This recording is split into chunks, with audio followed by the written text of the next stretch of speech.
नमस्कार। सनातन विचार श्रृंखला में आपका स्वागत है। वर्तमान प्रसंग एक वार्तालाप का वर्णन है जो प्राचीन काल में ऋषि याज्ञवल्क्य और उनकी पत्नी मैत्रेयी के बीच में हुआ था। यह भाग धारण्य उपनिषद के अंदर अध्याय 2 में दिया हुआ है। प्रसंग इस प्रकार है। ऋषि याज्ञवल्क्य के 2 पत्नियां थीं। एक का नाम मैत्रेयी और दूसरे का कात्यायनी। वे इन दोनों में अपनी संपत्ति का विभाजन करने का मन बना लेते हैं, क्योंकि वे अब गृहस्थ आश्रम से संन्यास आश्रम की तरफ जाना चाहते हैं। इसलिए याज्ञवल्क्य ने अपनी पत्नी मैत्रेयी से कहा, मैं गृहस्थ जीवन को त्यागने का विचार कर रहा हूँ, इसलिए अपनी संपत्ति को तुम्हारे और कात्यायनी में बराबर बांट देना चाहता हूँ, जिससे मैं संन्यास की तरफ चला जाऊं और तुम और कात्यायनी आराम से अपना जीवन व्यतीत कर सको। ऐसा सुनकर मैत्रेयी ने जवाब दिया, आप गृहस्थ जीवन का त्याग करने का विचार कर चुके हैं और अब आप संन्यास आश्रम में जाना चाहते हैं, इसलिए आप अपनी संपत्ति को हम 2 में बांटना चाहते हैं, जिससे हम आरामदायक और आनंददायक जीवन जी सकें। क्या यह सत्य है कि संपत्ति से हम अपना जीवन आनंददायक बना सकेंगे? क्या भौतिक संपत्ति हमारे जीवन में लगातार खुशियां बनाए रख सकती हैं? ऋषि याज्ञवल्क्य ने केवल इतना सोचा था कि जब मैं संन्यास को चला जाऊंगा तो मेरे दोनों पत्नियों को जो भी आवश्यकताएं होंगी उनकी पूर्ति के लिए साधन चाहिए ही होंगे। तो गृहस्थ जीवन के लिए आवश्यक होते हैं वे सभी साधन, संपत्ति, धन, जो भी उनके पास में गायें थी, खेती की जमीन थी, बाग थे, उनसे सब पूरा हो जाएगा।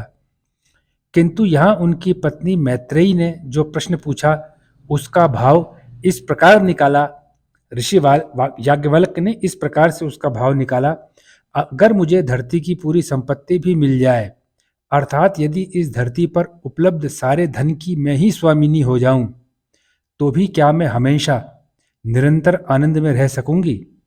कोई अन्य ऐसी दशा होगी जो मेरी खुशी और आनंद में बाधा उत्पन्न ही ना कर सके? इस पर ऋषि याज्ञवल्क्य ने उत्तर दिया, नहीं, तुम आनंद से नहीं रह सकोगी। तुम्हारा जीवन आरामदायक तो हो सकता है, क्योंकि भौतिक साधन कुछ या ज़्यादा सीमा तक आरामदायक जरूर हो सकते हैं, लेकिन आनंददायक नहीं हो सकते।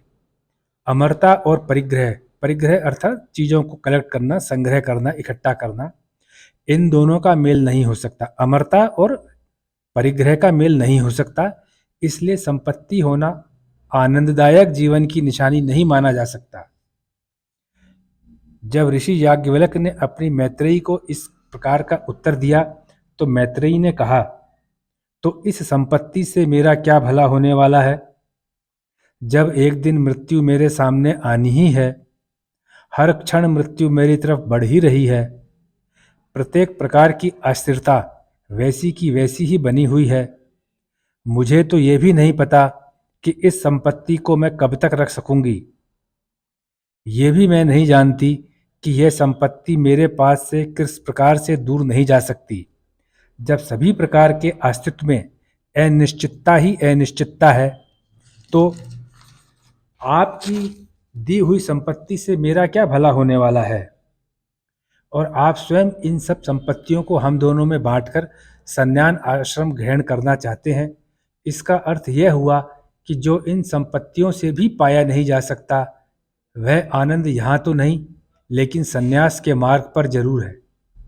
आप मेरे पति हैं, कृपया करके आप मुझे भी समझाइए कि मैं भी अपने जीवन को आनंददायक बना सकूं और बाकी का जीवन आनंदपूर्वक व्यतीत कर सकूं। अपनी पत्नी मैत्रेयी का इस प्रकार का संवाद सुनकर ऋषि याज्ञवल्क्य बहुत प्रसन्न हुए और बोले, तुमने बहुत ही अद्भुत बात कही है। मैंने कभी आशा भी नहीं की थी कि तुम इस प्रकार का प्रश्न भी कर सकती हो, जबकि मैं तुम्हारे हिस्से में बहुत सा धन और संपत्ति छोड़कर जा रहा हूँ। इसलिए मैं तुम्हें परम संतुष्टि का मार्ग समझाता हूँ। यही मात्र एक ऐसा मार्ग है जो आनंद से भरा हुआ है, और इस मार्ग पर चलने से जो गंतव्य की प्राप्ति होती है, उससे मनुष्य के जीवन का हर पल आनंद से भर जाता है। इसके अलावा और कोई मार्ग है भी नहीं, तुम उसको ध्यान से सुनो। ऋषि याज्ञवल्क्य कहते हैं कि ध्यान से सुनो, मेरे शब्दों में मगन होने का प्रयास करो, मेरी वाणी में, मेरे वाक्यों में लीन हो जाओ। इस प्रकार ऋषि याज्ञवल्क्य कहते जाते हैं। जो आगे है कि जो समस्या पूरे विश्व की है वह यही है कि धन संपदा से स्थायी सुख क्यों नहीं है। प्रिय, ये आज के युग की ही समस्या नहीं है, आने वाले हर युग में यह समस्या ज्यों की त्यों ही रहेगी। इस समस्या के समाधान के लिए जो इस समस्या पर विचार करेगा वो तो इसका समाधान खोज लेगा, और जो लोग आरामदायक जीवन को ही आनंददायक जीवन मानेंगे वे सभी पूरे सुख से, या यूँ समझो कि सुख की पूरी मात्रा से वंचित रह जाएंगे। मेरा पूरा प्रवचन स्थायी और अस्थायी के बीच की दूरी को समझाने और इस दूरी को कम करके अस्थायी को स्थायी में मिलाने को लेकर है। आप इस चीज को सुनिएगा। ऋषि याज्ञवल्क्य कह रहे हैं, मेरा पूरा प्रवचन स्थायी और अस्थायी के बीच की दूरी को समझाने और इस दूरी को कम करके अस्थायी को स्थायी से मिलाने को लेकर है।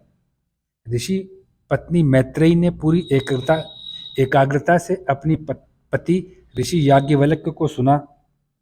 वे कहते हैं, जिसे अमरता कहते हैं वह शाश्वत जीवन है, वही स्थायी है, और जो आंखों से दिखाई देता है वह अस्थायी है।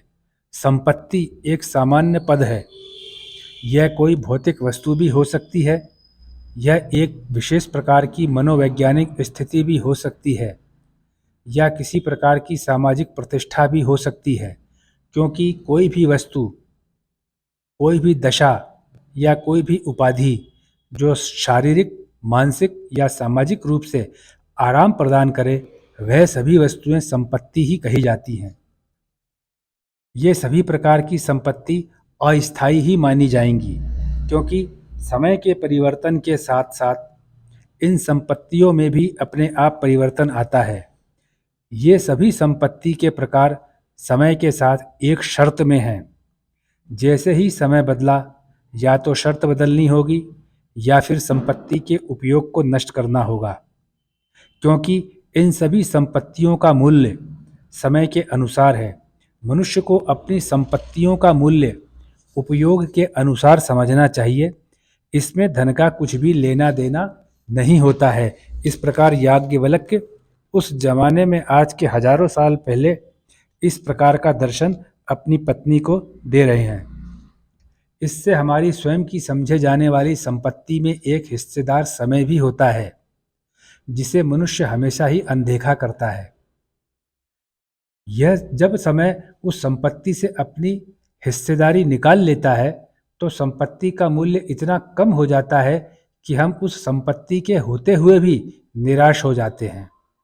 समय एक रहस्यमय वस्तु है जिसकी अवहेलना मनुष्य को कभी नहीं करनी चाहिए, क्योंकि समय एक गूढ़ यानी समझ में न आने वाली ऐसी शक्ति है जो संसार में सभी वस्तुओं को एक अनोखी व्यवस्था करके चलाती है, और यही अनोखी व्यवस्था अस्थायित्व का मूल कारण है।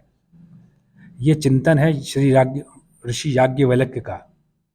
ऋषि याज्ञवल्क्य का कथन लगातार चल रहा था और उनकी पत्नी मैत्रेयी पूरी एकाग्रता के साथ सुन रही थी। ऋषि याज्ञवल्क्य जी कहते जा रहे थे। वे आगे कहते हैं कि समय का सबसे बड़ा आधार होने से, समय के एक गूढ़ शक्ति होने से, समय पर किसी के द्वारा विजयी नहीं हो पाने से, समय की प्रवृत्ति किसी भी मनुष्य के समझ में नहीं आ जाने से, समय को अपने अनुकूल न बना पाने से, समय को किसी भी प्रकार से नियंत्रित न कर पाने से, समय के द्वारा परिवर्तन करने का सिद्धांत हमेशा चलता ही रहता है। इसलिए कोई भी मनुष्य किसी भी संपत्ति को केवल अपने विचारों में ही संग्रहित करके रख सकता है, इससे ज़्यादा मनुष्य के पास शक्ति नहीं है। इसके बाद ऋषि याज्ञवल्क्य एक बहुत ही गंभीर बात करते हैं। मनुष्य का मस्तिष्क किसी ऐसी वस्तु से वास्तव में संयुक्त नहीं हो सकता है जो मन के बाहर रखी हो, क्योंकि मन और वह वस्तु दोनों के चरित्र और गुण अलग अलग होते हैं। यह एक गूढ़, गहरा और गहन तथ्य है, क्योंकि मनुष्य का मन मनोवैज्ञानिक है और संपत्ति भौतिक है। इन दोनों के बीच किसी भी प्रकार का संबंध बने, ऐसा तो विचार भी नहीं किया जा सकता। इसलिए मनुष्य के मन में संपत्ति को लेकर जो भी प्यार होता है, वह मनुष्य की आंतरिक क्रिया है, जो वास्तविक बिल्कुल नहीं है, और संपत्ति के साथ उस क्रिया का कोई गहरा रिश्ता भी नहीं होता।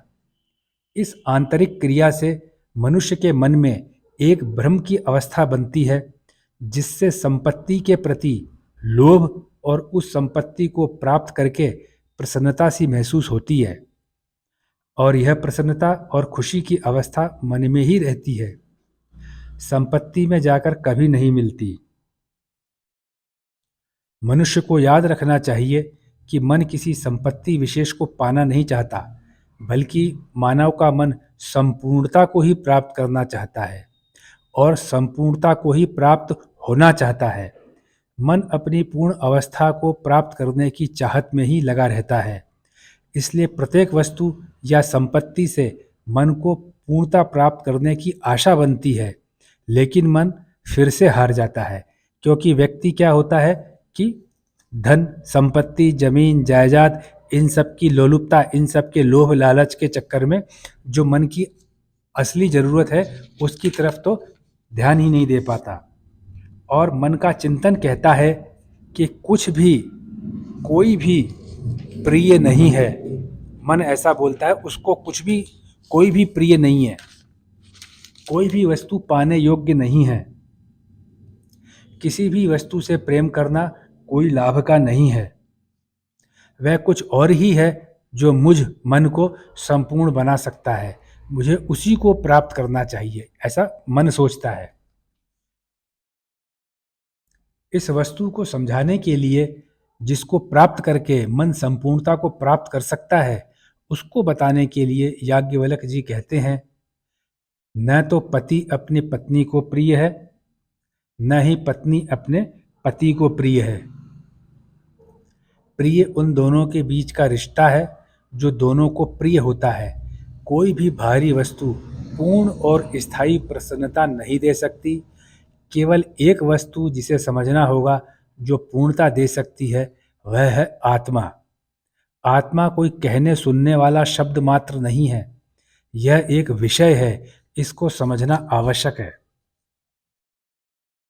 इसके आगे याज्ञवल्क्य जी कहते हैं कि ओ मैत्रेयी, वह वस्तु आत्मा है जिसे देखना चाहिए, वह आत्मा है जिसे अच्छी तरह से समझना चाहिए, वह वस्तु आत्मा है जिसकी खोज करनी चाहिए, वह वस्तु आत्मा है जिसको ही सुना जाना चाहिए, वह आत्मा ही है जिसका विचार हमारे मन में हमेशा रहना चाहिए, वह आत्मा ही है जिसका चिंतन करते रहना चाहिए। आत्मा के अलावा कोई अन्य वस्तु सोचने विचारने लायक भी नहीं है। आत्मा के अलावा कोई वस्तु रखने लायक भी नहीं है, क्योंकि आत्मा के अलावा किसी अन्य वस्तु का स्थायित्व है ही नहीं। अगर मनुष्य का मन आत्मा के महत्व को समझ सके, तो उसे सभी प्रकार के प्रश्नों का ज्ञान स्वतः ही हो जाएगा। इस प्रकार से ऋषि याज्ञवल्क्य जी बता रहे हैं, मनुष्य अपने आप ही पूर्ण हो जाएगा। इसके बाद किसी को भी प्राप्त करने की इच्छा बाकी नहीं रहेगी, अर्थात किसी भी वस्तु को प्राप्त करने की इच्छा बाकी नहीं रहेगी, क्योंकि जो वस्तु तुम्हारे भीतर है ही नहीं, वह आरामदायक तो हो सकती है, किंतु आनंददायक नहीं हो सकती। मनुष्य को आनंद वही वस्तु दे सकती है जो उसके अंदर है। मनुष्य को हमेशा याद रखना चाहिए कि आनंद अंदर से आता है, बाहर से कभी नहीं आता, क्योंकि अंदर की वस्तु कभी बाहरी वस्तु की तरह कार्य नहीं करती, और वह आत्मा ही है जो आनंद का सागर बनकर अपनी लहरों से मन को आनंदित करती रहती है। इस प्रकार से ऋषि याज्ञवल्क्य ने धरण्यक उपनिषद के अंदर एक बहुत ही शानदार वार्तालाप के माध्यम से चीज़ समझाने की कोशिश की है कि आराम और आनंद दो चीज़ों में इतनी बड़ी भिन्नता है कि एक चीज़ तो बाहर से प्राप्त होती है, एक चीज़ अंदर से ही प्राप्त होगी। आनंद को अगर प्राप्त करना है तो उसका सोर्स, उसका स्रोत शरीर के अंदर पहले से है आत्मा, और आत्मा एक विषय है। जिस प्रकार से कोई एक सब्जेक्ट होता है, लोग पढ़ते हैं, उस एक विषय के कई कई खंड होते हैं, कई कई चैप्टर्स होते हैं, उस चैप्टर्स में वृहद ज्ञान होता है। तो आत्मा को जानने के लिए केवल इतना नहीं समझना चाहिए कि मेरे अंदर और सबके अंदर एक ही आत्मा है। यह तो सनातन सत्य है, इस चीज़ से तो नकारा नहीं जा सकता। लेकिन आत्मा के अध्याय में बहुत बड़ा विषय है, ये इतना आसान नहीं है, इसको समझने के लिए गुरु की आवश्यकता होती है। ये वही आत्मा है जो आनंद दे सकती है। इसलिए आरामदायक वस्तु और आनंददायक वस्तु, इन दोनों में भेद करना सबसे पहले सनातन ने आज के कई हजार साल पहले बता दिया था, जो आज भी जाकर के मेटाफिजिक्स फिलोसॉफी के अंदर डिस्कस हो रहा है। आज जाकर के डिस्कस हो रहा है, इसके ऊपर संपूर्ण विवेचना सनातन ग्रंथों के अंदर पूर्ण रूप से दी हुई है। इस प्रकार से ऋषि याज्ञवल्क्य जी ने अपनी पत्नी मैत्रेयी को आरामदायक और आनंददायक के रहस्य को समझाया, जो बृहदारण्यक उपनिषद से लिया गया है। आपने काफ़ी समय देकर के इस वीडियो को सुना, धैर्य के साथ सुना। मैं आशा करता हूं कि आप इसको समझने का प्रयास करेंगे, अपने मित्रों से भी इस पर बात करेंगे। ऐसे खंड, इस प्रकार के पाठ को निकालने में बहुत मेहनत करनी होती है, काफ़ी कुछ समझना होता है, फिर इसको कॉन्साइज करना है, इसको छोटे में लिखना है, क्योंकि ये बहुत बड़ा चैप्टर है जो दारण्यक उपनिषद में दिया हुआ है। हम प्रयास ये करते हैं कि बहुत ही आकर्षक बन सके, लेकिन हमारी भी जितनी मानव की क्षमता होती है उसके हिसाब से इसको प्रस्तुतिकरण करने का प्रयास करते हैं। आपका अपना बहुमूल्य समय देने के लिए बहुत बहुत धन्यवाद।